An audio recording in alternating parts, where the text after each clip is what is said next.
আজকে আমি রান্না করব কলিজা ভুনা। প্রথমে একটা প্যান বসিয়ে দেবো চুলায়, তারপর তেল দিয়ে দেব। তেলটা গরম হয়ে গেলে পেঁয়াজ কুচি দিয়ে দেব। পেঁয়াজগুলো ব্রাউন কালার করে ভেজে নেব।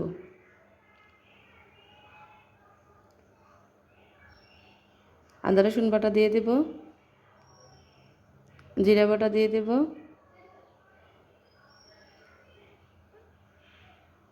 ভালো করে মশলাগুলো ভেজে নেব। আমি বাটা মশলায় রান্না করতেছি। বাটা মশলায় কলিজা ভুনা খুবই ভালো লাগে, খুবই সুস্বাদু লাগে। এখন আমি মরিচ গুঁড়ো, লবণ, ধনিয়া গুঁড়ো আর হলুদ দিয়ে দেব। মশলাগুলো ভালো করে কষিয়ে নেব যাতে কাঁচা গন্ধ না আসে। খুব ভালো করে মশলাগুলো ভেজে নেব, ভালো করে মশলাগুলো ভালো করে কষিয়ে নেব। এখন একটু পানি দিয়ে দেব, পানি দিয়ে আবার কষাবো।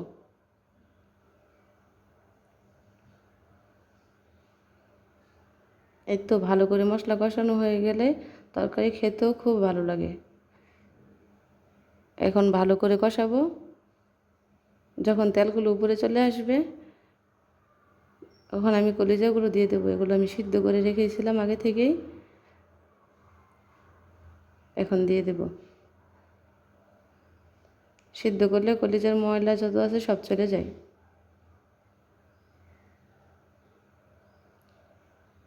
এখন ভালো করে মশলা আর কলিজাগুলো একসাথে মিশিয়ে নেব, নাড়াচাড়া করে খুব ভালো করে মিশিয়ে নেব।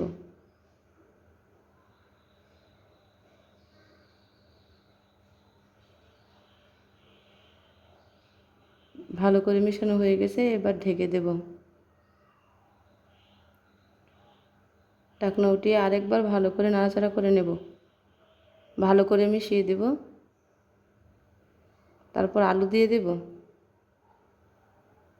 কলিজা ভুনার সাথে আমার আলু খেতে খুবই ভালো লাগে। আবার ঢেকে দেব। এবার গরম মশলা গুঁড়ো দিয়ে দেব। কষানো প্রায় হয়ে গেছে, এখন গরম মশলা গুঁড়ো দিয়ে দেব। এই তো ঢাকনা তুলে আরেকবার একটু নাড়াচাড়া করে নেব।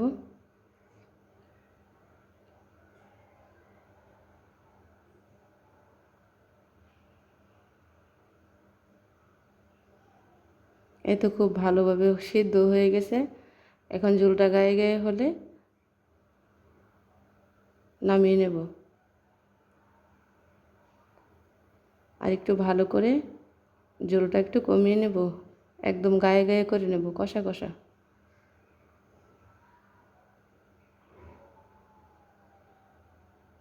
এভাবে আপনারা একবার কলিজা ভুনা করে দেখবেন, খুবই ভালো লাগে। আর বাটা মশলা রান্নার স্বাদই অন্যরকম।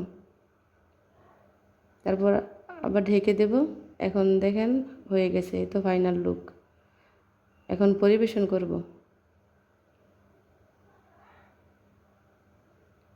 প্লিজ একবার ট্রাই করে দেখবেন আর আমার চ্যানেলটা সাবস্ক্রাইব করে দেবেন, লাইক কমেন্ট শেয়ার করে দেবেন।